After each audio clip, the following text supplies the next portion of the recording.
So yesterday I hosted a live Q&A with an ex-USCIS officer turned immigration lawyer. Here are 3 insights from the conversation that can help you crush EB1A RFE triggers before they even happen. To get access to the session recording, check out the link in the comments. And for those of you who don't know me, my name is Jason and I work with several top immigration lawyers, which is where my EB1A profile building insights come from. I also run a paid newsletter for $12 per month, through which you can get access to my newsletter resources, which includes a profile building opportunities database that lists over 400 opportunities categorized by field and criteria. You will also get access to my private group where members have been able to find co-authors for papers and articles, have been able to find collaborators in general for profile building, and have also been able to find opportunities shared by other members. I will also be hosting more virtual events with top immigration lawyers in the next few weeks. If you're interested in these resources, check out the link in the comments. But going back to the video, what are 3 insights that can help you crush EB1A RFEs in advance and help you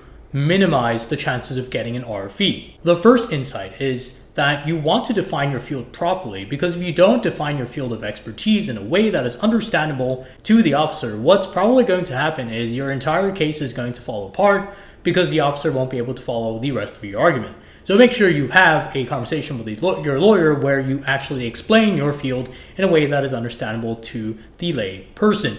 If you're unable to explain this to an officer, your officer will not be able to understand the rest of your profile because they won't know how you've risen to the top of your field if they don't even know what your field is. The second thing that you have to keep in mind is that you have to show how you've risen to the top of your field, and that is not as simple as just saying you have risen to the top of your field. So let's say you've properly defined your field. Now you need to create some sort of narrative, some sort of framework that allows the officer to be convinced of how you've risen to the top of your field. And that could be through showing how you're an expert in solving a particular problem in your industry, or showing that you occupy a function within your company and that you are one of the top professionals in your field who occupy this function amongst other professionals who occupy a similar function. So set a framework for how you have risen to the top of your field.